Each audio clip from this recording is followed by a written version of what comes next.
Hey there, and welcome back to another video. This is Gann Journeyman, and first off, I want to say thank you so much to all the new patrons coming in. We got Yoda Vibes, Focusing My Audio, Finger on the Button, Kenneth, GBs, Mr. Derek, Alex, Nate, Emma, Liz, Scott. I think I got you right, Liz. Crypto Rasta, and Jen. Thank you so much. You guys are the reason that I keep pushing forward and putting out more and more content. In today's video, what I want to cover is all about a very simple way to layer Gann boxes. Right now, what we have up here is the XTZ USD on the daily chart. And I've already got the boxes built, but I just want to show you kind of the thought process and other ways that you can use the Gann box, which maybe you've tried before or not. But to me, it helps catch some of those empty voids that you're just kind of wondering where support might be because there's an opening in the box. So first off, I laid the box and I'm looking for as much points as possible that touch. And this was the very first box. So this is off of the Genesis, or the very first date. And I brought it out and dragged it until I found a spot where I felt like all the touches were there. So it comes off, this line here cuts off, has a nice drop. Price tries to breach this 45. It doesn't quite happen. It drops below. We have a touch off the bottom of the Gann box. It rides this line, comes in, hits this. So as you can see, price is following very nicely. Also, the part that I like here is on pivot points, right? So this is the 25% marker. And you can see right after that, we had a nice price move. Then on the 50, we had another nice price move. This is the 0.75 is right here. That would be the 618. The 0.75 is right here, which is close to a nice top for this run up until it starts kind of going sideways here. So any time you build your first box, you'll know immediately if you're on the right track, because the next boxes that come after that you place either in the future to go forward or to go backwards in time to backtest will align very nicely. And what you're looking for is the same type of thing where you have just a lot of touches. So I cloned it, moved it over, and the next box comes in nicely. Got some touches, writing some lines. But these are the points right here that I'm talking about. You have this voided space. So you don't always quite know where price is going to find support at when it's in this area. But this method that I'm going to show you with the layered Gann boxes might help you out with that. So as we zoom in here, once again, got touches, nice point from here when we touch. I mean, it really started from right here, but when we broke the 50, we had one little major pullback and then a launch. And then I went above, so cloning it and sending it up top. We can see that one is a little off. We want to try to make this as in line as possible. Let me move that over.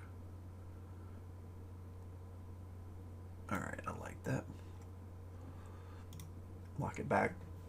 And so price comes into this very cramped area and turns over and falls back down.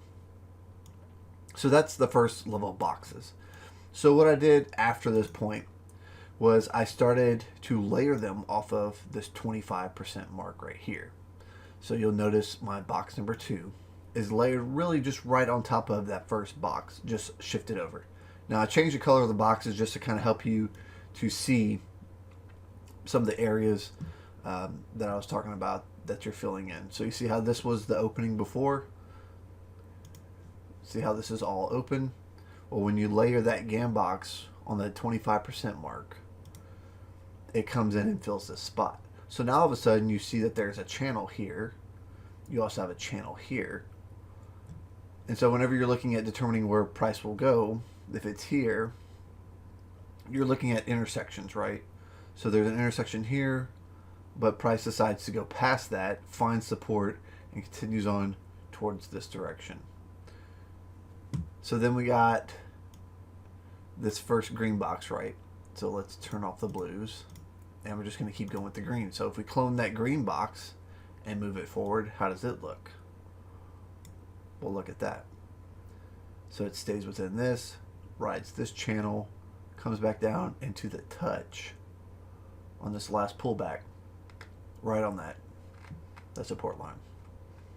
And if we clone it up above, you can see we come up into some resistance areas as well. Now the third set of Gann boxes that I have, I'm going to leave this one up temporarily for a second. So let's bring back the first box. So we have the first one we cut at the 25. So the next one's going to go to the 50. And that's the black box. So the black box, once again, we added more lines. And you're going to see that those areas are filled in.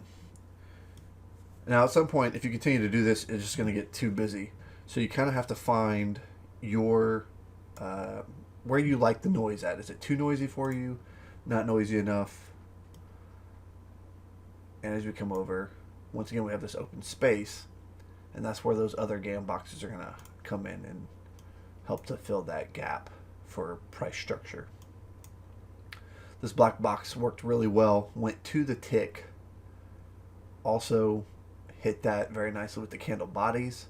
It rode it, fell, and I mean, it fell beautifully between these Gann boxes. So if we bring the whole picture together, right, let's bring them all in here. This is what I was talking about. Is it too busy for you or not? And it all started with just taking the 25 percent line and just continuing to layer. So 25, 50, I didn't do here on this 75. We could, but to me that would make too much noise. And you can see there's some clear channels that are built in different directions, which also shows you other areas of support and resistance.